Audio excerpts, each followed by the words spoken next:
How do you fire weapons from a submerged submarine, a stealth bomber, and a naval destroyer hundreds of miles apart, and ensure they all detonate on the enemy at the exact same second? It requires a terrifying mathematical concept called time on target. In this video, we dissect the engineering of modern electronic warfare, analyze how decoy swarms blind air defenses, and break down the precise choreography of a flawless multi-wave strike. Executing a multi-platform strike is an incredibly complex logistical puzzle. Step 1 is solving the geographical mathematics. Military planners position assets across thousands of miles of ocean. However, because a cruise missile travels at a completely different speed than a high-altitude stealth bomber, you cannot simply launch them at the same time. Think of it like dropping a heavy stone from a roof while simultaneously rolling a marble from down the street. If you want them to hit the same target at the exact same moment, you have to calculate their individual travel times backward from the desired moment of impact.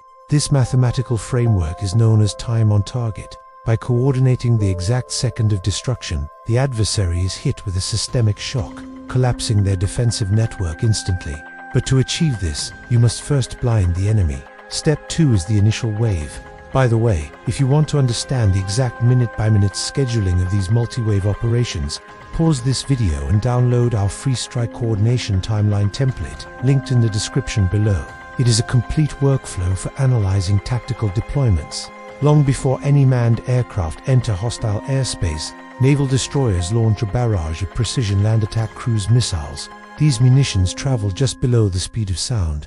Instead of flying high, they utilize a technique called nap of the earth flight. By skimming just a few dozen feet above the physical terrain, they intentionally remain entirely under the curvature of the adversary's radar horizon, systematically destroying advanced anti-air installations. However, physical destruction is only one part of the strategy. Step 3 involves a sophisticated electronic trap. As the cruise missiles approach, the attacking force deploys hundreds of miniature air-launched decoys. Here is the engineering twist.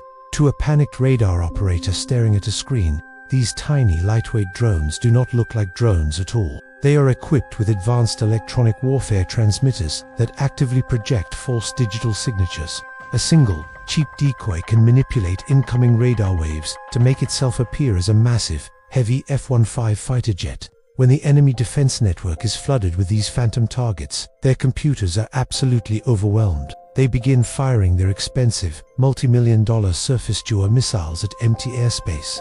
With the door kicked wide open and the enemy distracted, Step 4 begins, penetrating the airspace. Fifth-generation stealth fighters, such as the F-35, alongside heavy B-2 Spirit stealth bombers, easily slice through the fractured air defense network undetected. Ask yourself, why risk sending human pilots directly over a target when you can just fire missiles from the ocean? The answer comes down to payload physics. Cruise missiles cannot carry the sheer mass required to destroy deep subterranean targets. It requires a heavy stealth bomber to drop specialized bunker buster munitions directly overhead, utilizing thousands of pounds of kinetic energy to crack deeply buried concrete structures. While the stealth bombers handle the deep underground bunkers, Step 5 shifts focus to mobile targets. This relies on the F-15E Strike Eagle, often referred to as the bomb truck of the operation. These heavily armored aircraft are laden with up to 19 Joint Direct Attack Munitions, or JDAMs.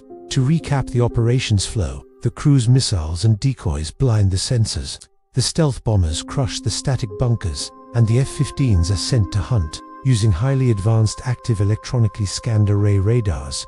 The F-15s sweep the ground, searching for mobile ballistic missile launchers, hiding in valleys, or attempting to relocate. Because they carry such a massive payload of precision bombs, they can linger in the airspace, systematically eliminating secondary command nodes and military convoys. Finally, we reach Step 6, sustaining the operation. When these fighter jets exhaust their heavy ammunition or run low on fuel, they do not immediately return to their home base thousands of miles away.